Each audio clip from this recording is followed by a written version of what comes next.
Bueno, y después de esta interesante información, vamos a una información un poco más también compleja, pero de beneficio para nuestra ciudadanía. Y es que también vamos a abordar el tema del marco fiscal de mediano plazo. Esto tiene que ver mucho con el Ministerio de Hacienda y hasta Alfonso Goita con nosotros para ampliarnos esta información. Alfonso, ¿qué tal? ¿Cómo estás? Muy bien, queriendo conocer un poco más acerca de este marco fiscal de mediano plazo. ¿En qué consiste y cuál sería su beneficio fundamental?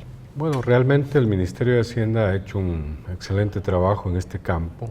Ha tratado de establecer como un plan más de mediano plazo que permita establecer con mayor claridad los ingresos, los gastos, hacer más eficiente el gasto público y obviamente mejorar la capacidad de ingresos y empezar a romper, digamos, con aquellos factores estructurales que limitan la dinámica fiscal del país o la dinámica financiera del país.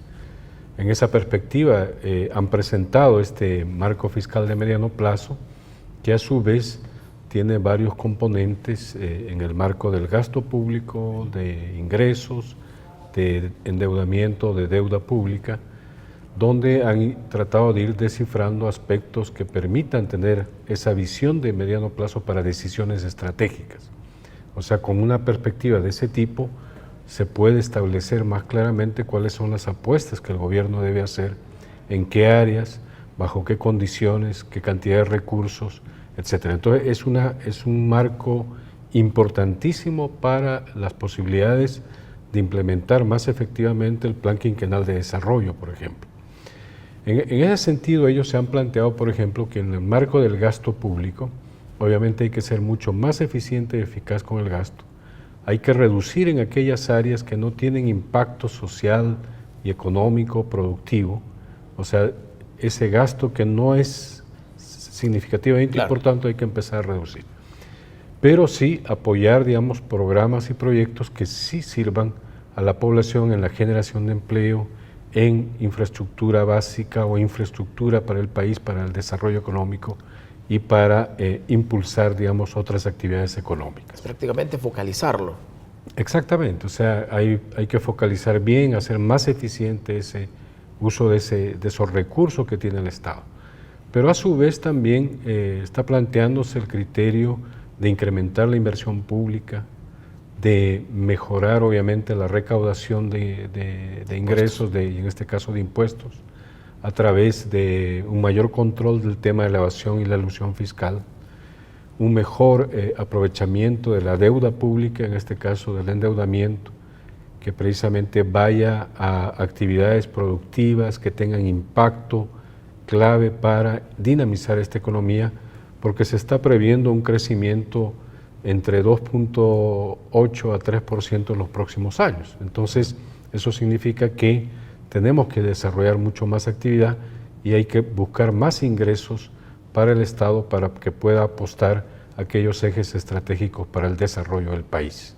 En esa perspectiva, están planteando, por ejemplo, que en el mediano plazo precisamente se buscaría reducir el déficit fiscal, que ahora es más o menos de 3.5%, a reducirlo obviamente en los próximos 10 años y si es posible a lograr un superávit fiscal, o sea, lo que significa eliminar el déficit y tener ingresos más allá de lo que estamos teniendo en este momento. ¿Será posible eso? ¿Será posible que eduquemos a la comunidad empresarial a que pueda tributar lo que corresponde? Sí, yo creo que sí es posible. O sea, por ejemplo, en este mismo plan, en este marco fiscal, se está estableciendo algunos nuevos impuestos. Un impuesto, por ejemplo, a bienes suntuarios, no productivos, la posibilidad de analizar el impuesto al patrimonio y otro tipo de impuestos que obviamente no van a los sectores de bajos ingresos, sino a sectores de altos ingresos. Ahora bien, Alfonso, para que esto también tenga credibilidad, imagino yo, el tema de transparencia en este tipo de implementación es clave. Exactamente, o sea, precisamente este marco fiscal de mediano plazo da transparencia, o sea, porque está mostrando lo que el Ministerio de Hacienda y el gobierno a través de la política fiscal va a desarrollar en los próximos 10 años. O sea, esto es lo que se tiene que hacer, aunque obviamente el gobierno va a estar 5 años, pero ya está proyectado de alguna manera todo esto transparentemente. También el Ministerio de Hacienda está planteando establecer una serie de mecanismos que hagan transparente y claro toda la información que se genera en el Ministerio de Hacienda, de tal manera que no haya nada oculto, sino que más bien al contrario toda la población conozca el tema de ingresos, gastos, deuda, etcétera, etcétera, todas las cosas. Como debe de ser. Bueno, muchas Alfonso, gracias. gracias por esta información. Nosotros hacemos una pausa y ya regresamos.